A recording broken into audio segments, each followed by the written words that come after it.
Mesdames et messieurs, bonsoir et soyez les bienvenus pour cette nouvelle édition de notre journal de 22 heures. Au sommaire de l'actualité. À la une de l'actualité nationale, le chef de l'État, son Excellence Ismaël Omar Guelleh, a reçu l'envoyé spécial de la Chine pour la Corne de l'Afrique.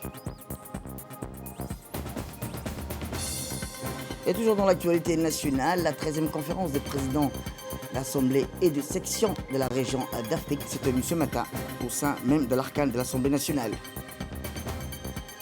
Et dans l'actualité internationale, 3 millions de personnes ont fui le pays à cause de la guerre entre la Russie et l'Ukraine. C'était les titres. Merci si vous nous rejoignez. Eh bien, je vous dis dans le titre, le chef de l'État, son Excellence Ismaël Omar Guelleh, a reçu ce matin, en fin de matinée, au Palais de la République, l'émissaire spécial de l'IGAD pour le Soudan du Sud, le Djiboutien Dr Ismaël Ouaes, tête d'une délégation de haut niveau de l'organisation régionale. Le déplacement de la délégation de l'IGAD à Djibouti a trait à la sollicitation d'un appui encore plus soutenu du président Guelleh en vue de la réalisation d'un environnement plus propice aux efforts de stabilisation et de mise en œuvre d'accords de paix de l'organisation régionale au profit du Sud-Soudan.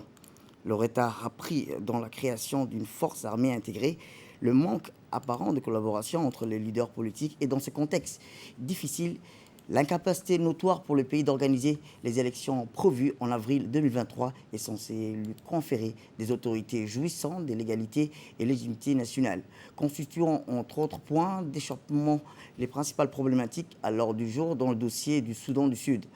Promoteur infatigable de la paix et la stabilité dans la sous-région, le président de la République, son Excellence Ismaël Omar Guelleh, a apporté une suite positive à la doléance de l'IGAD et a promis d'user de son influence auprès de l'ensemble des protagonistes de la crise sud-soudanaise et de ses pairs chefs d'État et de gouvernement des pays de la région en vue d'un règlement de cette problématique. Outre la crise au Soudan du Sud, l'audience entre le président djiboutien et la délégation de l'IGAD servit de cadre à l'évocation d'autres dossiers de l'ordre du jour dans la sous-région. Le ministre des Affaires étrangères et de la coopération internationale, M. Mohamed Ali Youssouf, a pris part à cette rencontre. A noter également la présence de cette audience du directeur des relations multilatérales au ministère des Affaires étrangères, l'ambassadeur Guelleh et du conseiller du chef de l'État aux affaires militaires, le colonel Mustafa Ali Hamdouleh. Eh bien, l'envoyé spécial de l'IGAD du Soudan a déclaré « Nous sommes ici aujourd'hui pour rendre compte de l'état de l'accord de paix du Soudan. Comme vous le savez, le Sud-Soudan s'achemine depuis longtemps vers la paix. Alors aujourd'hui, nous sommes venus non seulement pour partager, mais aussi pour demander conseil au président de la République, M. Ismaël Omar Guelleh, sur la façon de consolider la paix au Sud-Soudan. Le président Guelleh nous a demandé d'abord cette question avec ses homologues de la région afin de parvenir à un consensus.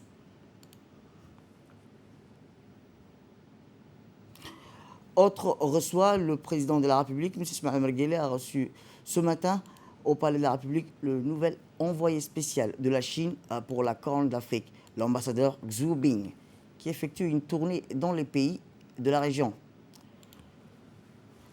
Outre l'occasion pour une première prise de contact, l'audience servit essentiellement de cadre à M. Xu Bing pour relayer la volonté de la Chine à soumettre pour approbation le projet d'organisation d'une conférence de paix pour les pays de la Corne de l'Afrique. Partenaire au développement de cette partie du monde, la Chine forme le projet d'apporter son appui à la région marquée par des conflits à répétition pour accroître son niveau de stabilité préalable, indispensable à la réalisation d'une intégration économique durable et à l'essor véritable d'échanges gagnant-gagnant avec le reste du monde. Pour son initiative en faveur de la paix pour la région, la Chine entend manifestement acquérir en premier lieu l'approbation du président Guelleh, connu pour son engagement constant et son rôle hautement positif en faveur de la stabilisation de cette partie du monde. Lors de cette audience avec le chef de l'État, M. Xu Bing était accompagné d'une importante délégation comprenant notamment l'ambassadeur de la République populaire de Chine auprès de la République de Djibouti, M. Hu Bin. Côté djiboutien, a noté la présence de cet événement du ministre des Affaires étrangères et de la coopération internationale, M. Mohamed Ali Youssouf, et du secrétaire général de la présidence, M. Mohamed Abdoulaye Ouaes. Eh bien, l'envoyé spécial, M. Xu Bing, a déclaré que sa visite a pour objectif de présenter les perspectives sur la paix et le développement dans la Corne de l'Afrique, qui vise à soutenir les pays de la région dans la réalisation de la paix et la sécurité durable en vue d'adopter le développement et la prospérité de la Chine.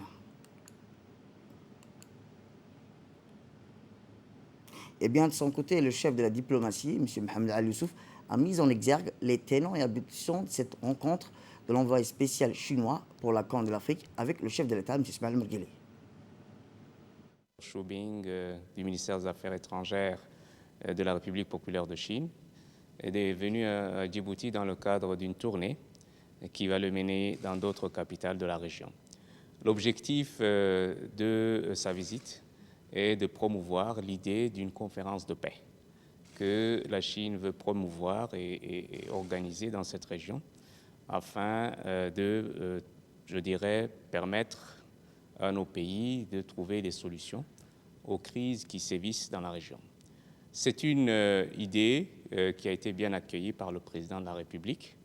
Monsieur Xu Bing est venu à Djibouti connaissant l'histoire de notre pays, le rôle que la République de Djibouti joue dans la région et surtout la contribution que notre pays peut apporter, le président Guelleh, à cette conférence afin de faire valoir ces principes de paix et de stabilité dans cette région de l'Afrique. Les relations bilatérales entre la Chine et Djibouti sont au beau fixe, un partenariat stratégique qui marche bien, une coopération au développement également qui est bien lancée. Nous avons de nombreux projets qui ont été déjà exécutés, d'autres sont en perspective et je crois que ce partenariat est un partenariat gagnant-gagnant qui sert les intérêts des deux pays. Et je crois que cette visite d'un envoyé spécial de haut rang à Djibouti, sa rencontre avec le président Guelleh, est aussi un signal et un indicateur de la confiance qui existe entre nos deux pays. De là, je crois, il faut tirer un certain nombre de, je dirais, d'éléments qui sont très importants. La Corne de l'Afrique est dans une situation difficile.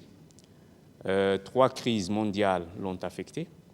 La pandémie, la crise maintenant en Ukraine et la flambée des prix, et ainsi que l'instabilité que certains pays influents dans la région ont connue, tels l'Éthiopie, le Soudan et la Somalie, qui est dans une crise chronique.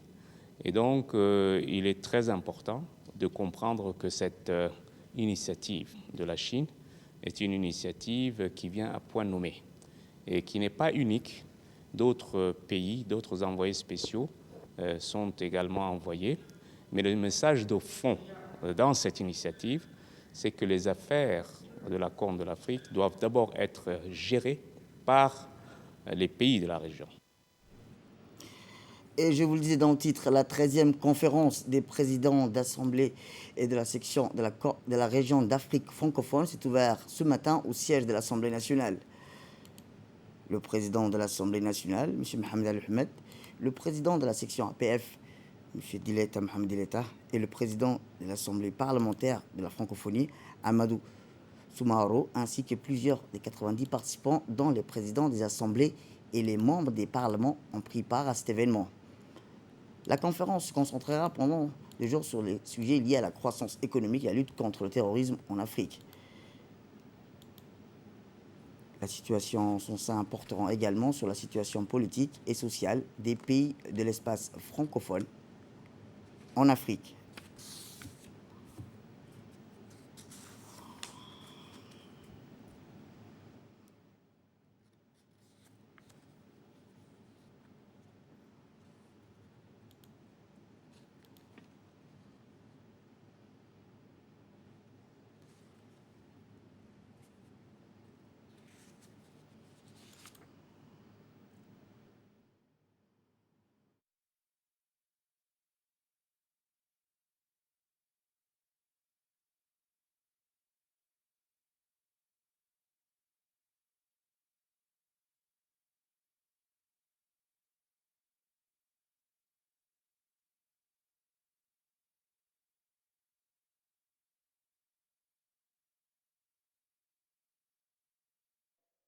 C'est donc dans un contexte post-Covid que notre rencontre se tient. Nous ne manquerons pas de saisir cette occasion pour discuter, en tant que parlementaires, de la voie empruntée pour relancer nos économies et investir dans nos systèmes sanitaires, tout en poursuivant les processus de mise en œuvre du traité de libre-échange de la zone continentale africaine. Une rencontre parlementaire de si haut niveau est en effet un cadre idéal pour échanger sur cette période trouble au regard des crises politiques successives et pour en tirer les leçons et repenser avec cette expérience l'avenir que nous voulons bâtir dans l'espace francophone africain pour les générations à venir. Au-delà des rapports d'activité du chargé de mission de la région Afrique de l'APF, de la préparation de l'ordre du jour de 28e Assemblée régionale Afrique de l'APF et des autres questions techniques et administratives prévues, cette réunion sera un cadre de partage pour nos expériences respectives en tant que représentants du peuple du même continent et pour voir dans quelle mesure nous pouvons contribuer à répondre aux besoins de nos concitoyens et contribuer à un développement durable de notre territoire. Voici les propos de Amadou Soumarou lors de cette 13e conférence des présidents d'Assemblée de la section de la région d'Afrique francophone qui s'est ouverte ce matin au siège de l'Assemblée nationale. 13e conférence des présidents d'Assemblée et de section de la région d'Afrique de l'APF se réunit en cette année 2022 à Djibouti à l'invitation de la section djiboutienne. Vous vous souviendrez que l'année dernière, presque à cette même période, nous nous réjouissions à Kigali de la reprise des réunions internationales en présentiel. Malheureusement, quelques mois après,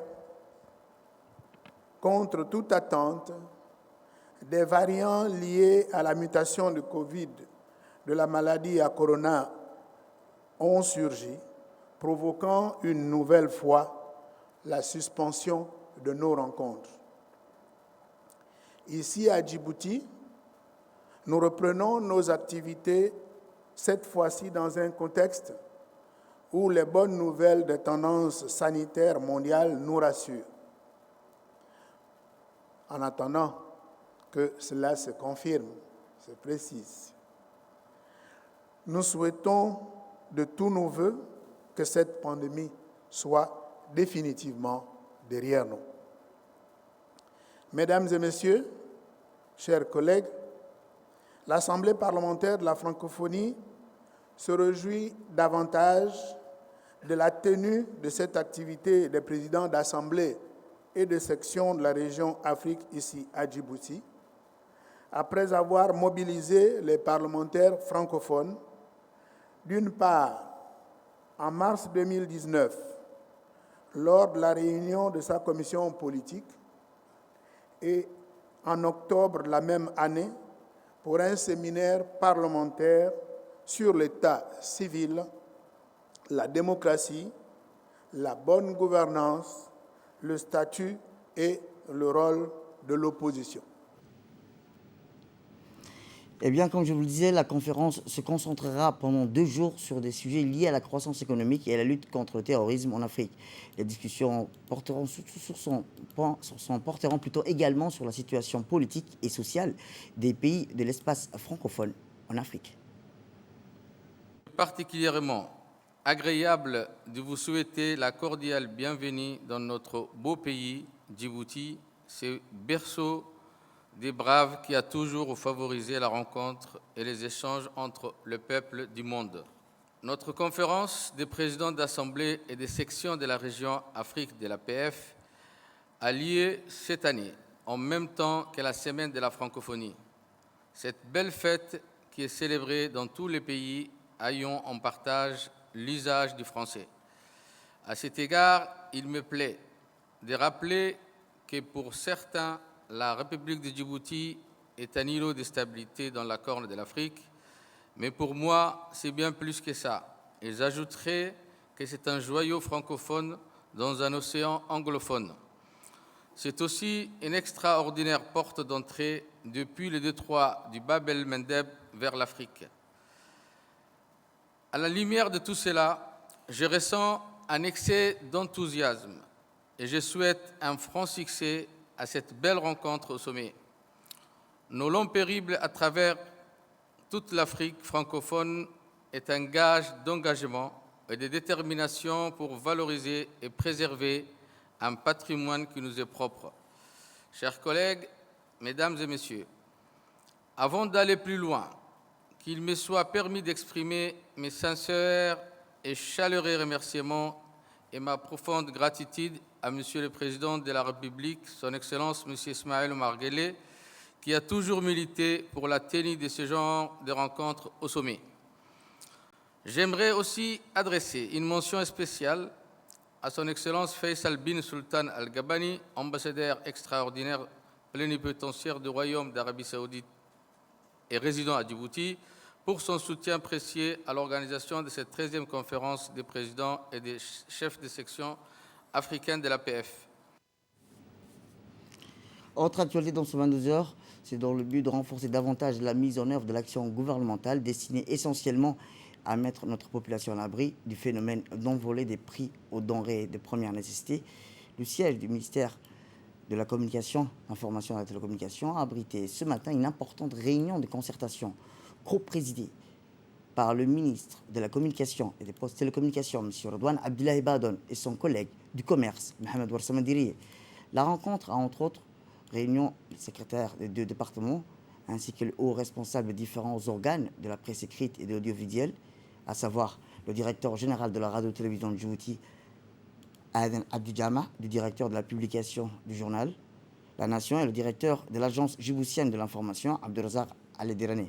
En effet, l'objectif principal de cette importante réunion est de se concerter afin de vulgariser encore plus les actions gouvernementales et notamment celles des départements clés destinés à barricader toute tentative de spéculation sur les prix des produits de première nécessité. Ainsi, au terme de cette réunion, certain nombre de décisions ont été formulées par les responsables. De ce fait, il a été décidé d'accompagner les cadres du ministère du Commerce afin de mieux informer la population djiboutienne sur la mise en œuvre du plan d'action gouvernemental destiné à mettre notre population à l'abri du phénomène d'envolée des prix aux denrées de première nécessité.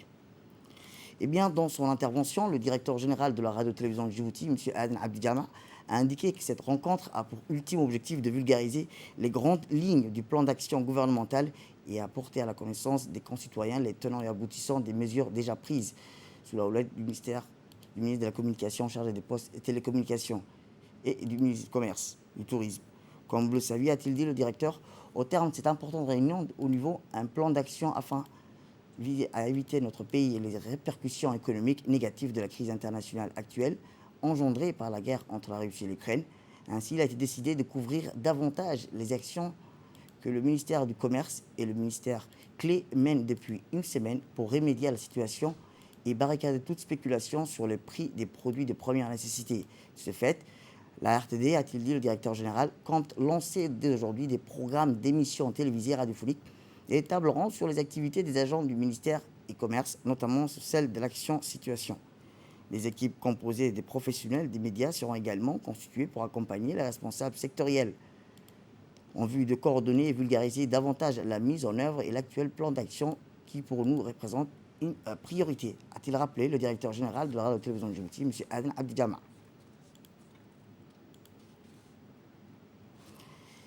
Eh bien, le secrétaire général du ministère du Commerce a mis en exergue les tenants et aboutissants de cette importante réunion de haut niveau qui vise à mettre en place un plan d'action afin d'éviter les répercussions économiques négatives de la crise internationale actuelle engendrée par la guerre entre la Russie et l'Ukraine. Souligner ici que cette réunion fait suite aux instructions fermes que le président de la République a adressées à l'endroit des membres du gouvernement et suite à la réunion que le président de la République a provoquée autour de cette question d'impact de la conjoncture internationale, notamment les conflits sur le continent européen, sur l'approvisionnement de manière générale de notre pays en produits alimentaires. Donc, faisant suite à ces instructions-là, en dehors de tout le travail que le ministère du Commerce conduit avec les différents départements clés sur la gestion de cette situation, notamment avec le ministère du Budget, la Chambre de commerce, le secteur privé et tous les opérateurs économiques qui interviennent bien sûr dans la chaîne de commercialisation de ces produits très importants pour le consommateur djiboutien, qui sont les produits dites de première nécessité. Les grandes décisions qui ont été formulées au cours de cette réunion, c'est d'effectivement dire que de pallier à l'absence de la méconnaissance de la population djiboutienne sur justement les raisons de cette situation, quelles sont les actions entreprises sur le terrain au quotidien par les départements ministériels clés et le secteur privé pour pouvoir contenir et limiter au maximum les effets néfastes que sont en train de vivre un certain nombre de pays de la sous-région, mais également beaucoup de pays africains et au niveau du commerce international. Voilà les décisions qui ont été arrêtées aujourd'hui par les deux ministres. Eh bien, concernant ces prix, le ministère du Commerce et du Tourisme continue ses opérations de contrôle des prix sur toute l'étendue du territoire national. Pour faire respecter les prix fixés par le ministère, l'objectif principal de ces opérations consiste à s'assurer d'une part de la disponibilité des denrées alimentaires de première nécessité et d'autre part du respect des prix homologués par le ministère du Commerce et du Tourisme. Eh bien, dès tôt aujourd'hui, les inspections se sont déroulées au niveau des quartiers de Barouaro. Les contrôleurs ont constaté des hausses des peu non justifiées au niveau de certains commerçants.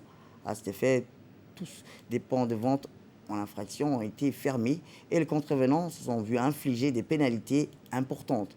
En dernier lieu, les responsables ont saisi cette occasion pour lancer un appel à tous les opérateurs économiques pour se conformer aux prix homologués par le ministère. Eh bien, concernant toujours ces inflations, un communiqué du ministère du Commerce nous est parvenu.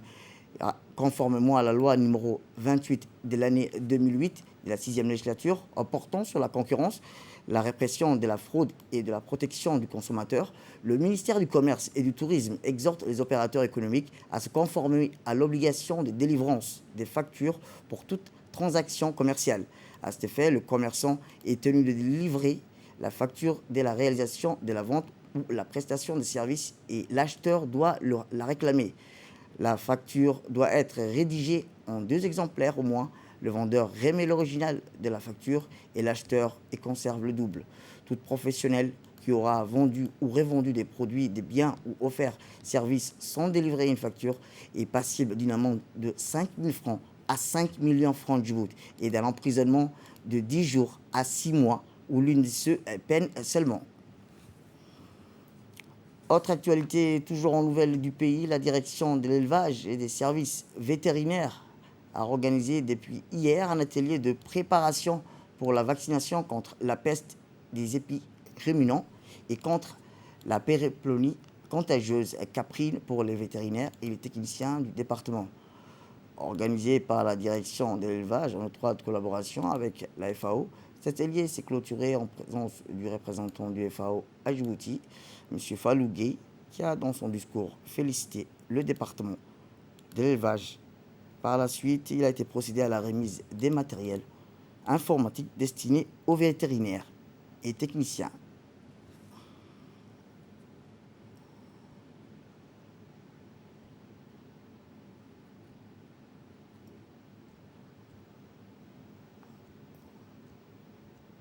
Comme vous le savez, Djibouti, c'est un pays d'élevage, avec, pour ce qui nous intéresse, les effectifs de petits ruminants qui gravirent autour d'1 million, exactement pratiquement le même nombre que la population de Djibouti. Donc on peut dire que chaque Djiboutien a une chèvre ou un mouton. Donc c'est très important de protéger ces animaux-là contre une maladie infectieuse qui est très meurtrière et qui tue pratiquement plus de 80% des animaux infectés.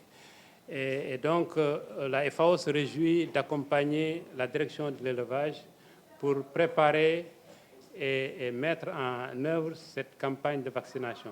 Comme vous le savez, Djibouti n'a pas encore effectué une campagne de vaccination, donc c'est la première fois que le pays effectue cette campagne de vaccination, contrairement aux autres pays environnants qui le font régulièrement. Donc c'est une première expérience pour nous, mais également pour les éleveurs.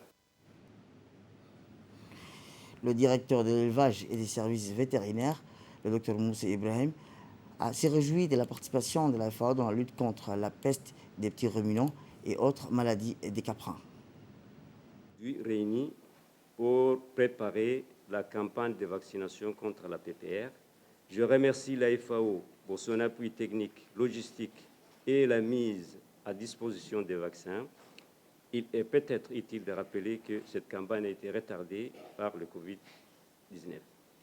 Pourquoi une campagne? Cette campagne fait partie intégrante de la stratégie mondiale d'éradication de la PPR dans le monde, stratégie dirigée par la FAO, l'OIE et entreprise par tous les pays du monde. Jusqu'à maintenant, seulement 2 maladies sont éliminées de la surface de la Terre, à savoir la variole humaine et la peste des bovins. La PPR, c'est-à-dire la peste des petits ruminants, est une bonne candidate à l'éradication, comme l'a été la peste bovine en 2011. Pourquoi cette réunion de préparation? C'est une opération assez lourde.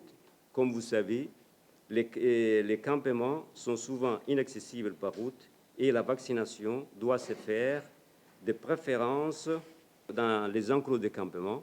Cela nécessite une certaine approche et une préparation concertée comme vous êtes en train de le faire.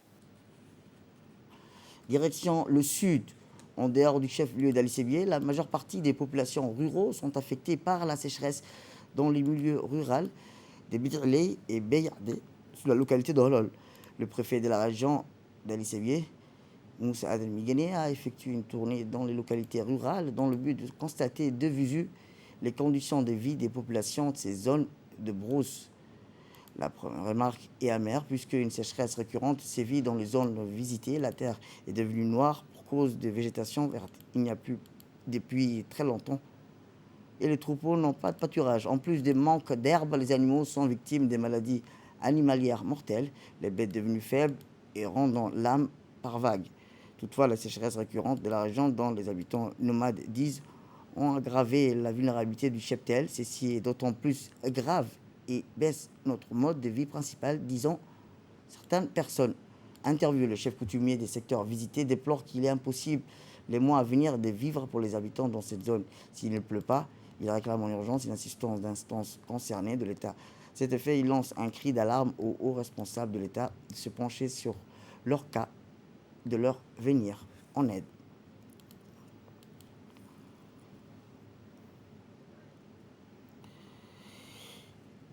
Retour à Djibouti où une cérémonie de remise des tableaux d'honneur s'est déroulée au collège de Balouara dans la journée du dimanche dernier. L'événement a réuni les responsables, les enseignants et les personnels administratifs du collège. De nombreux parents d'élèves ont également pris part à la cérémonie. Cette remise de tableaux d'honneur est organisée chaque année au profit des élèves ayant eu de très bonnes notes au carnet de second trimestre. Cette année, ce sont quelques 65 élèves de tous les niveaux d'enseignement qui ont été récompensés. Le heureux récipiendaire de ces distinctions était aux anges au moment de réceptionner ces précieux sésames. Un enthousiasme partagé par de nombreux parents, élèves qui ont assisté à cette heureuse occasion. Il faut dire que ces récompenses renforcent la motivation et l'esprit d'abnégation des élèves qui donnent leur meilleur d'eux-mêmes durant toute l'année. C'est un véritable formidable projet que les responsables du collège de Balouaran ont judicieusement mis en place avec l'appui du MENFOP et les parents d'élèves qui trouvent un meilleur outil de sensibilisation et de motivation pour les élèves. Ainsi, les récompenses au milieu de leurs parents et ils ont reçu les récompenses au milieu de leurs parents et à professeurs.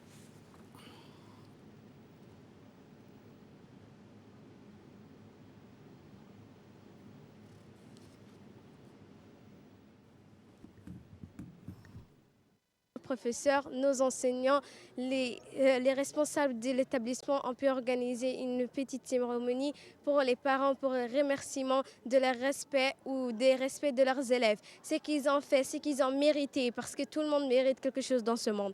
Et pour cela, ils ont tous mérité quelque chose. Et aujourd'hui, il y a eu, machallah, beaucoup des élèves qui ont pu avoir des tableaux d'honneur, parce que les tableaux d'honneur, pour la première fois, c'est un mérite ou une genre de féliciter un élève pour son travail. On a récompensé les élèves ayant une note allant de 18 jusqu'à 15. Et c'était une très magnifique journée qu'on a tous été réunis aujourd'hui, à remercier les parents pour les efforts qu'ils ont fournis, à être aux côtés de leurs enfants, à les encourager. Le ministère de la Femme et de la Famille, en collaboration avec l'organisation chargée des migrants et l'Union européenne, ont tenu une séance de sensibilisation aux femmes de carte 3. Sensibilisation sur le droit de l'enfant. Les adultes doivent respecter et garantir les droits des enfants. La Convention internationale relative aux droits de l'enfant, qui a été adoptée par le 193, les États s'engagent à respecter un code d'obligation contraignant envers leurs enfants. La question de l'enfance, au même titre que celle des femmes, demeure au cœur des prérogatives. Le gouvernement djiboutien à texte international relatif à la promotion des droits de l'enfant mise en place tout en arsenal juridique, politique et réglementation, ainsi que plusieurs institutions spécialisées, y compris celle de l'adopter lors de la 11e séance du Conseil des ministres qui s'est tenue en juillet 2021. Direction l'Égypte, où l'ambassadeur de la République de Djibouti accrédité en Égypte et représentant permanent de notre pays auprès de la Ligue des États arabes, M. Ahmed Ali Barre, a réservé aujourd'hui un accueil chaleureux aux requins et à leur atterrissage à l'aéroport international du Caire. L'avion qui transportait l'équipe nationale de football djiboutien a atterri à 13h55 au Caire. C'est l'ambassadeur Ahmed Ali Barre El Sabaté en personne qui accueillit les joueurs et les membres du staff technique sur le tarmac. Après avoir chaleureusement salué chaque joueur, l'ambassadeur a exprimé sa satisfaction d'accueillir l'équipe nationale qui va disputer demain un match crucial. Et dans l'actualité internationale, l'Europe n'avait pas connu un tel exode depuis la Seconde Guerre mondiale. Et le flot des Ukrainiens quittant le pays continue de s'accroître. Moins de 3 semaines après la guerre entre la Russie et l'Ukraine, le seuil de 3 millions de personnes a été franchi selon un décompte publié ce mardi par l'OIM, l'Organisation mondiale, l'Organisation internationale des migrations. Et parmi ces personnes, on compte quelques 157 000 ressortissants des pays tiers, dit Paul Dillon, porte-parole de l'OIM.